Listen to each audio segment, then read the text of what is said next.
Spurs up, Carolina fans. This is Phil Harris here at the Ruckin Roosters Show.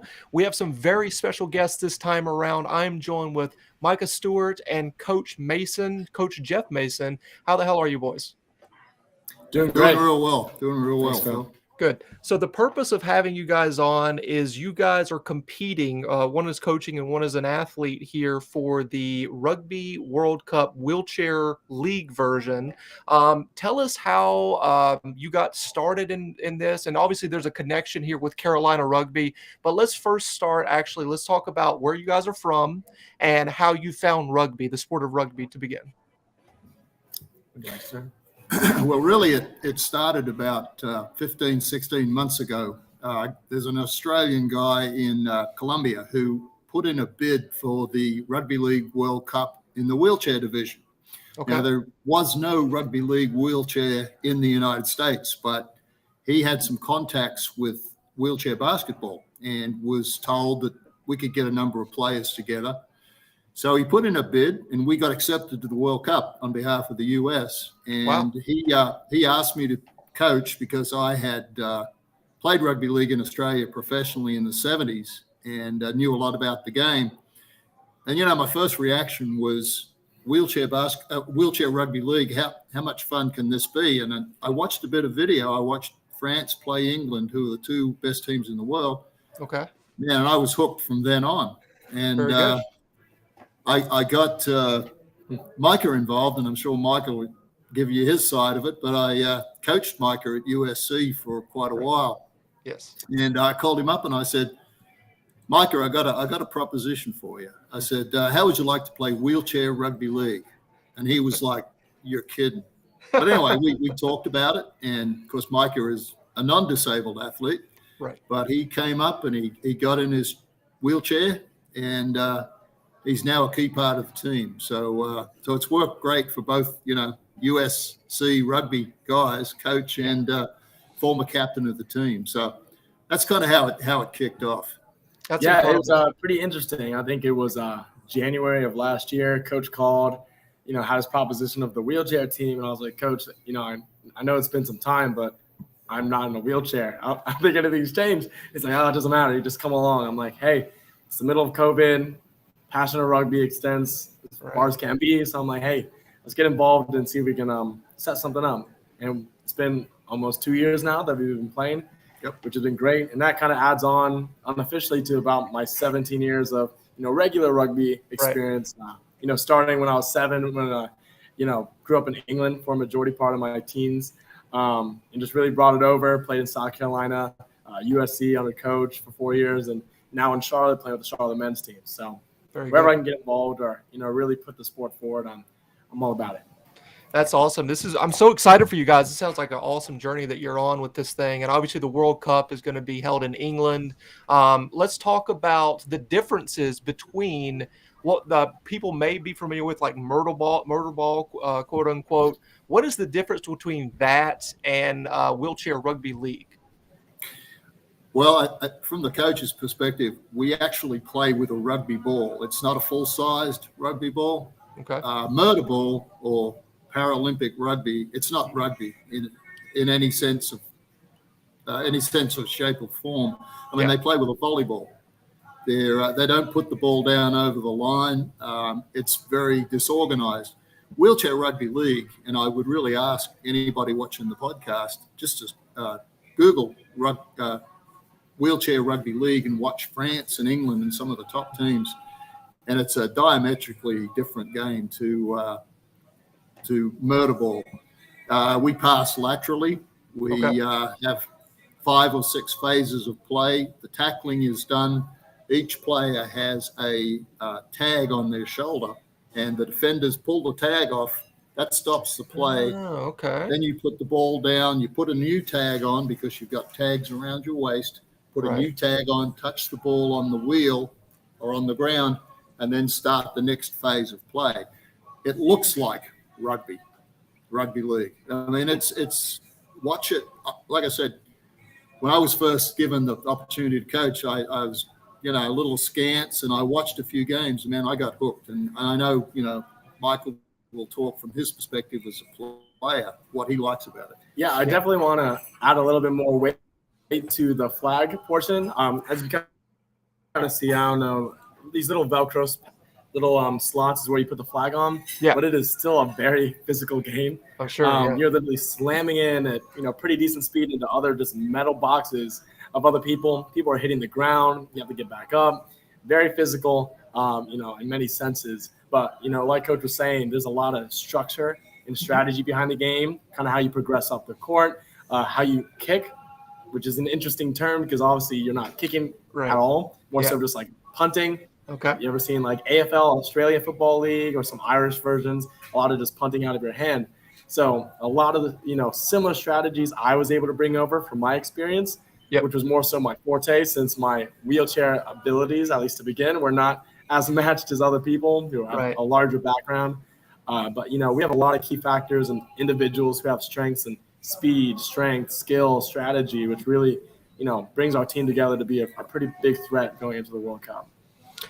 So it sounds amazing. I'll definitely have to watch some videos when we get out of here with the rugby league wheelchair version. It sounds pretty intense. I'll definitely check it out. Let's talk about the Rugby World Cup coming up for wheelchair league version.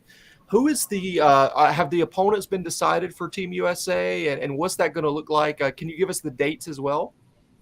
Yes. So there's going to be 7 other teams competing. There will be 4 teams per pool. I believe in our pool we have France, who is the #1 team in the world currently, as well as Wales and Scotland. Okay. So we'll play all 3 of those teams in the pool fixture. And if we hit the top 2 out of that pool, we'll then progress to a knockout stage to play the 1 and 2 of the other pool. The other teams in the other pool are... Yeah, the other pool has Australia, England, which are the #2 team in the world, Spain, and Ireland. Okay. So we, potentially play Scotland first game, and I've watched a lot of video of Scotland. I think we can beat Scotland. Wales will be tougher, but I'm confident that potentially we could make the semifinals, which would be huge. We would probably have to play England, which I think their skill level will probably be considerably better than ours. But getting to the semifinal from really starting from ground zero, literally 15 months or 16 months ago. And we started out of Columbia, South Carolina. So the team is basically mostly Southeastern, folks from North Carolina and Georgia. Got one woman from Houston, because we do have, diversity. We encourage diversity. We've got veterans. We've got probably 5 or 6 veterans. We've got Micah, obviously, non-disabled, and we've got a couple of women trying out as well. So it's a game that really anybody can play. That's very cool. I mean, to reach the semifinals, to have that as a goal is pretty incredible, considering you guys just started like a year and a half ago. That's awesome. Hopefully you will reach that milestone. What's the preparation been like? I know that you guys just practiced prior to this video. What has been the preparation look like, and is it going to have to ramp up prior to the World Cup? Yeah, we've been practicing about 15 months. We play games of wheelchair rugby league are played on a basketball court. Dimensions are about 40 meters by 20 meters wide, 5 players on each side on the court. And we've been practicing about every month. A couple of times last year we went to Saturday and Sunday, so we had 2-day practices. It's one of the issues is we're trying to find sponsorship for our game because, we really started it on a volunteer basis, and some of us kicked in money to keep it going forward. And while all the trip to England is paid for, the accommodation, everything else, renting a training facility and a few other things, it's we're looking for sponsorship. Hopefully we'll be able to get some donations and funds to buy things like wheelchair parts, because we have to supply our own wheelchair parts. a kit. There's a lot of jerseys and sweat gear and t-shirts and on jackets, because we'll be in England in November and it'll be cold. Oh, so for sure. But we've come a long way, actually, starting from ground zero. That's awesome. Preparations definitely, it always increases closer to the event. Like Coach was saying, we used to do maybe once a month. Usually in the 4 or 5 months leading up, we double that up. I think at most last year, when we thought the World Cup was going to be, this time last year, it was maybe 3 times a month and double weekends. Yeah. So we were definitely very dedicated, and it was much easier for me coming down from Charlotte, maybe a 2-hour trip. We've had others traveling 5-6 hours flying. So a lot of dedication from the team, but we've had a lot of value coming from those practices. Of course, building that connection from team players.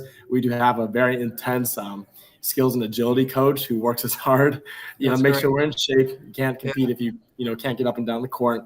We have a lot of individuals, whether it's on the volunteer basis or, the sponsorship that we have acquired, that play, a key part, outside of just the 10 or 12 players, on the court. So really great team. Absolutely. I was going to ask, if people wanted to help Team USA, how would they go about doing that? I mean, it sounds like sponsorship is definitely needed, but I did notice that there's a donation tab on the website, so people can go on there as well. Let me see. That's usawhrl.com. You can go on there to check that out, folks, to donate. And I wanted to just add, because all of us are connected through Carolina Rugby. Coach Mason, I had a very forgettable career at Carolina, but you were my coach then. I know Micah is a standout star for Carolina Rugby when he was there. Micah, I wanted to ask you, what's been your favorite moment so far with Team USA? I know you've had some great moments with Carolina Rugby, but what's been your favorite moment participating in the Wheelchair Rugby League? I mean, well, I think from I'll give you 2 instances. The Wheelchair Rugby League. What is very humbling to me is we've got a number of veterans, and a lot of them are, missing limbs, missing legs, and so forth. And as Micah said, they're crashing into each other on the court, and the number of them that come out of the chair and hit the basketball court floor, which of course there's no give like you're playing on grass. It's true. And they just pull themselves back up out of that chair, and they go at it again. And it's really humbling to see people that have lost their limbs in the war in Iraq and Afghanistan taking the kind of physical punishment, but getting up and just shaking it off and going hard again. Mm-hmm. Yeah, it's very inspiring stuff. It's just great to see. For sure. Yeah, likewise, of course, not being in a wheelchair myself, especially early on, and having to go into a wheelchair to move instead of, how I normally do about a field, a great appreciation from what everyone's been able to learn how to do, wherever their background was to, where they are in a wheelchair now, just to how skillful and how much of an athlete these players actually are, whether it's strength, hitting you to the ground, or their agility, or just their speed in a chair is just astounding. So it's great to see.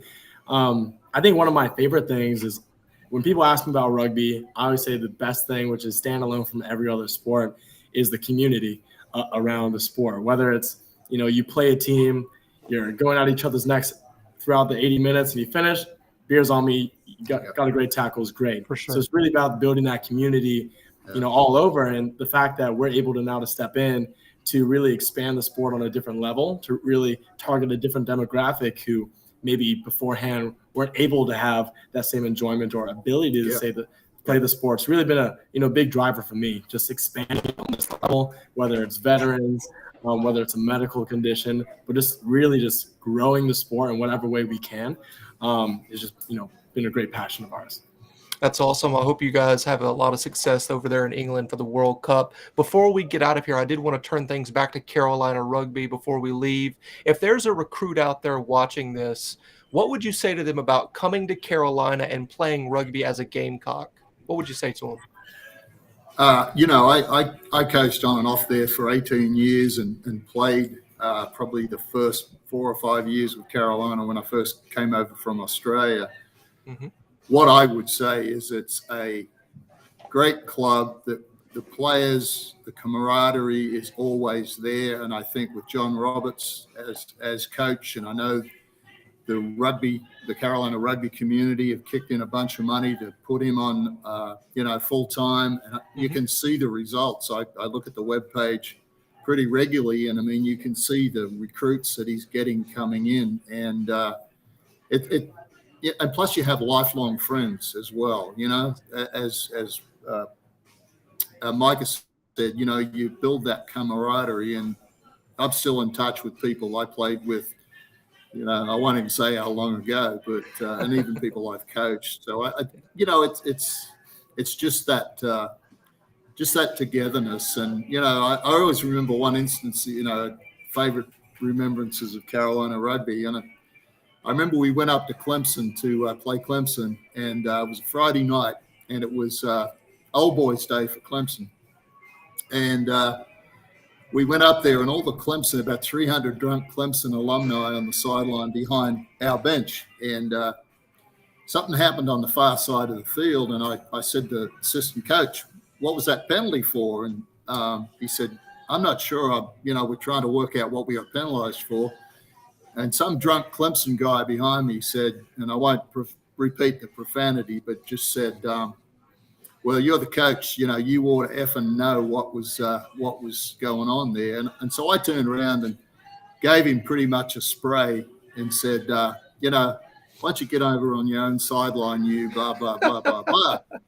So anyway, about 3 days later, I get a call from John Myers, who was, everybody knows John Myers, but he was the president of the Carolina or the Southeast Referees Association. He said, Geoff, he said, I'm following up on the incident that happened Friday night. And I said, what incident? He said, well, you were swearing in front of women and children on the sideline. I said, well, Clemson players are known to be children, and most of them played like women anyway. I said, but they were just a bunch of drunk Clemson alumni.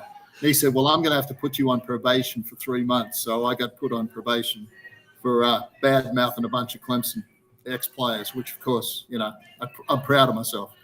Totally worth it for sure. I'm sure, Coach Mason, totally worth it for that prohibition there. Yeah. But Micah, I know that you're a relatively recent graduate of Carolina. Anything that you'd want to say to a recruit out there that's considering Carolina? Yeah, definitely. I mean, I think Coach hit a lot of main points. But if you're looking to join a team that's competitive and you want to make a mark as a rugby player, whether you did so in high school at that level, which is great, USC will help take you to that next level of development. Coach Roberts, if you look at last year, what he's done with the team, especially coming off the back of COVID, we competed at a high standard in 2 national competitions. We already have, I believe, anywhere from 25 to 30 official recruits, with more coming in after that. The team is growing. Prior to COVID, we were known as being dominant in the 7s era. Prior to that, 15s. We can do it all. We really have a spot for anyone who wants to flourish. We do have a lot of international students coming across to play. I was lucky enough to play with those from Ireland, England, Wales, Kenya. The list goes on, and really make some great connections to maybe going over and play over there one day, or being put in touch with other coaches or teams after university. I know a lot of my friends and alumni, or alumni before me. They're very outstanding on men's teams in their cities they play now, just under the MLR level, with a few, having the option to maybe go up there. If you see rugby in your sights, whether for a 4-year term or more, USC is the place where you're going to go to find that success. Love it. That's excellent pitches for Carolina Rugby there. I appreciate that, boys. Final thing before we get out of here, we like to do this every single time. We call it one-word association. So I'm going to say one word or maybe 2 words, and the first thing that pops in your mind, I guess we can go from Micah to Coach. Let us know what that word is at just one word, okay? Okay. All right. So the first word is rugby. Family. Comradeship. All right. USA. Winning. World Cup champs. The next one. That's 3 words. That's all right. The next one is World Cup. Exciting. Effort. All right. Final one. The next one is the host nation for the World Cup, England. What's the one word for England? Lose. One word what? Lose for England. Oh, one word for England. Yes. Hommies. All right. Final one is Gamecocks. On top. Winners. I agree 1,000%. So we're going to say one word to get out of here. I appreciate you both taking the time here to talk about this. It's very awesome that you both are involved in this, and it's very cool to see Carolina alumni for Carolina Rugby being so successful at other things.